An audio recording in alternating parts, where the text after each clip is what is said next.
പ്രിയമുള്ളവരെ, എല്ലാവർക്കും നമസ്കാരം.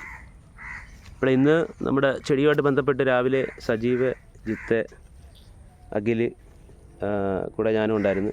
രാവിലെ ഒരു വെള്ളം, നമ്മുടെ ഇതിനകത്തൊക്കെ വെള്ളം തെളിച്ചു. ഇന്നലെ മഴയില്ലായിരുന്നു, അപ്പോൾ രാവിലെ വെള്ളം തെളിച്ചു. ചെടികളൊക്കെ നല്ല സ്റ്റൈലായിട്ട് തന്നെ വരുന്നുണ്ട്. ബ്രാഞ്ചസ് കൂടുന്നുണ്ട്. ഏകദേശം ഞങ്ങളൊരു 14 വരെ എണ്ണി. അപ്പോൾ ഇനിയും വരും. നമ്മുടെ ഈ കറക്റ്റ് വളപ്രയോഗം അതിനുള്ള പരിചരണങ്ങളൊക്കെ നടത്തി കഴിഞ്ഞാൽ ഏകദേശം 26 ബ്രാഞ്ചസ് വരും. 26 ബ്രാഞ്ചസ് വരും എന്നാണ് പറഞ്ഞിരിക്കുന്നത്. അപ്പോൾ ഇന്നലെ നമ്മുടെ ഇതുമായിട്ട് ബന്ധപ്പെട്ട് നമുക്ക് അതിനുള്ള അറിവുകൾ തരുന്ന ദിനേഷ് എന്ന് പറഞ്ഞ അദ്ദേഹം നമ്മളായിട്ട് സംസാരിച്ചായിരുന്നു. അപ്പോൾ ഞാൻ നമ്മുടെ ഇതിൻ്റെ വീഡിയോ ഒക്കെ അദ്ദേഹത്തിന് അയച്ചു കൊടുത്തിട്ടുണ്ട്. നമ്മുടെ ചെടിയിൽ പല സ്ഥലങ്ങളിലും ഇത്തരത്തിൽ ഗ്രോത്ത് അല്ലെങ്കിൽ ഈ സ്റ്റമ്മിന് ഇത്രയും വണ്ണമില്ല. അവിടെ ഈർക്കിലി പോലെ ഇരിക്കുന്നത് നമ്മുടെ ഏകദേശം 1 ഇഞ്ചിന് മുകളിൽ ഇപ്പോൾ വണ്ണമായി. അതുപോലെ എല്ലാ ബ്രാഞ്ചസിനും നല്ല സ്റ്റൈലായിട്ട് വരുന്നുണ്ട്. പിന്നെ എൻ്റെ വിളയായിട്ട് നമ്മൾ ചെയ്തിരുന്ന ചീരയാണ്. ചീരയൊക്കെ നല്ല സ്റ്റൈലായിട്ട് വരുന്നുണ്ട്. അത് നമുക്കൊരു സന്തോഷം തരുന്നുണ്ട്.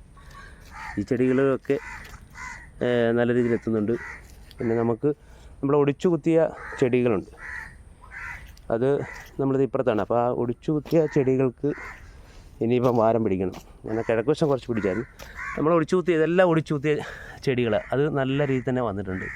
ഏകദേശം ഒരടി അടിയോളം പൊങ്ങിയിട്ടുണ്ട് ചെടി. അതിന് നല്ല ബ്രാഞ്ചസുകൾ വന്നിട്ടുണ്ട്. 1 2 3 4 5 6 7 8 എണ്ണം ഇപ്പോൾ ഇതിനകത്ത് ഒരെണ്ണത്തിൽ വന്നിട്ടുണ്ട്.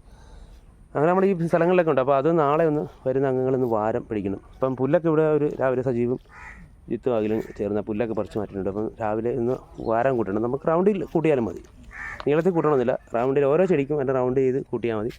ചെടികളിവിടെ വരുന്നുണ്ട്. അപ്പോൾ ഇച്ചിരി കൂടെ വെയിൽ കിട്ടിക്കഴിഞ്ഞാൽ ഇത് നല്ല രീതിയിൽ പൊങ്ങിക്കോളും. അപ്പോൾ എന്തൊക്കെയാലും ഇന്ന് ഉള്ള അംഗങ്ങൾ മരിപ്പാട്ട് ബന്ധപ്പെട്ട് അതിന് ശേഷം നമ്മുടെ ഇതിനകത്ത് ഒന്ന് പ്രവർത്തിക്കണം. വരുമ്പോൾ ഇങ്ങനെ ഈ വാടാമുല്ലയിലൊക്കെ വരുന്ന ഇങ്ങനെ പുഴുക്കൾ ഇല ചുരുട്ടി വെക്കുന്നുണ്ട്. അപ്പോൾ അതൊക്കെ ഉണ്ടെങ്കിൽ ഒന്ന് ജസ്റ്റ് ഒന്ന് പറിച്ച് കളയുക. സംരക്ഷണമാണ് ഇതിനകത്ത് ഏറ്റവും വലുത്. നമ്മുടെ സാന്നിധ്യം ഉണ്ടെങ്കിൽ ഇതിനകത്ത് മരുന്നടിക്കാതെ തന്നെ നമുക്കത് കൊണ്ടുവരാൻ പറ്റും. ഈ ഇല ഇങ്ങനെ ചുരുട്ടി വിടുന്നൊരു സംഭവമുണ്ട്. അത് മരുന്നടിക്കണമെന്ന് പറഞ്ഞ് ഇതുവരെ അടിച്ചിട്ടില്ല. എന്തെങ്കിലും അതും കൂടെ ഇച്ചിരി നമുക്കൊന്ന് തളിക്കാം.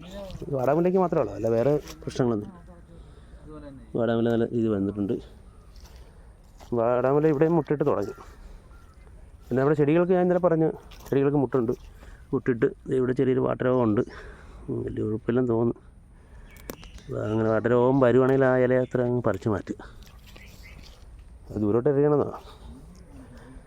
അപ്പോൾ എന്തെങ്കിലും അതുമെല്ലാം ഒന്ന് കറക്റ്റ് ചെയ്യുക. പിന്നെ ഇവിടെ ഇതൊക്കെ ഒന്ന് തൂക്കുക. കരിയില വീണ് തൂത്തില്ലെങ്കിൽ നമ്മൾ ഈ വഴിയൊക്കെ വരും വൃത്തികേടാകും. അപ്പോൾ നമ്മുടെ ആ പരിസരവും ഈ സ്ഥലങ്ങളും ഒക്കെ വൃത്തിയില്ലെങ്കിൽ നമ്മൾ എന്ത് ചെയ്താലും അതിനൊരു ഭംഗി കാണത്തില്ല. ഭംഗിയും അതിനകത്ത് കളകളൊക്കെ ഇങ്ങനെ കിളുത്ത് നേരെ പെട്ടെന്ന് പോകും. അപ്പോൾ അതിനെ നമ്മളങ്ങ് മനസ്സിലാക്കുക.